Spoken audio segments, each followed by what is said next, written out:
Jeffrey Epstein was found dead in his federal prison cell.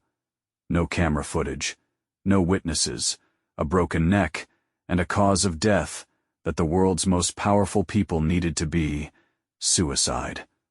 5 years later, a note surfaces, and suddenly, nothing adds up. A federal judge has released what is being described as Epstein's alleged suicide note, discovered by his cellmate, weeks before Epstein was found dead in August 2019. The note reads, "It is a treat to be able to choose one's time to say goodbye." Here's where it gets disturbing. That note was sealed, buried inside his cellmate's own criminal case, which means investigators examining Epstein's death never had access to it. A potentially critical piece of evidence, hidden from the very people looking for answers. The New York Times fought to unseal it. A federal judge agreed.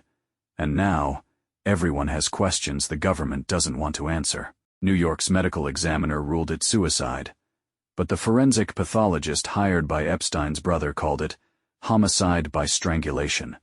Same body, same evidence, two completely opposite conclusions. So which one is right? While that question hangs in the air, Washington is dealing with its own Epstein problem.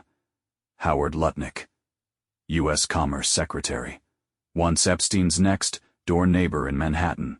In a podcast interview, Lutnick was clear. "My wife and I decided, I will never be in the room with that disgusting person ever again.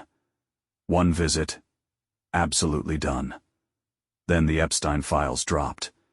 There he was, Lutnick, his family, on Epstein's private island in 2012. Not one visit. Not a neighbor who kept his distance. A man who flew to the island, and then told the public a completely different story.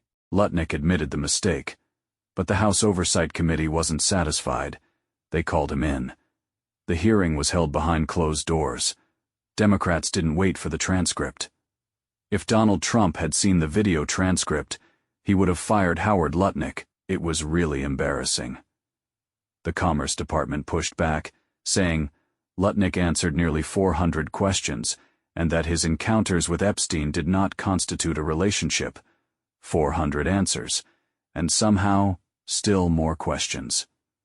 Then there's Thomas Massie, Republican congressman from Kentucky, one of the few politicians in Washington who has relentlessly pushed for full Epstein disclosure.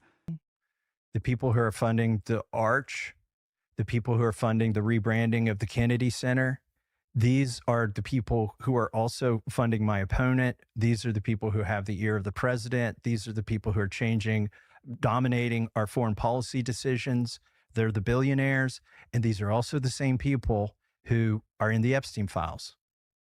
Demanding the DOJ answer for what it knows.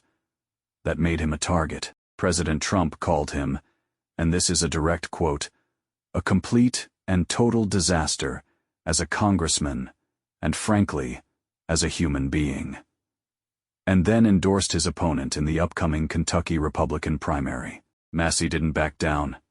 He went on Tucker Carlson's podcast and said something that, if true, should alarm everyone: the people funding my opponent, the people who have the ear of the president, the people dominating our foreign policy decisions, they're the billionaires, and these are also the same people who are in the Epstein files. He provided no hard evidence, but the pattern he's describing: powerful people, political money, and Epstein connections. That pattern has shown up too many times to dismiss. Ask yourself this: why is the congressman investigating Epstein the one being destroyed, while the cabinet secretary caught lying about visiting Epstein's island still has his job? This is not just about one dead man in a prison cell.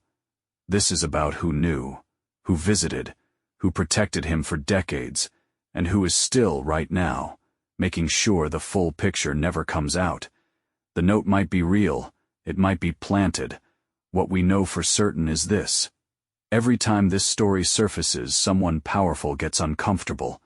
Documents get sealed, hearings go behind closed doors, and the people asking the loudest questions get targeted. That's not a conspiracy theory. That's a documented pattern. The Kentucky primary will tell us whether Republican voters believe the congressman asking questions, or the president trying to silence him. Either way, the Epstein story isn't over. It never really started. Which powerful name do you think the files are still hiding? Tell us in the comments. We'll pin the best answer. Like, subscribe, and make your case.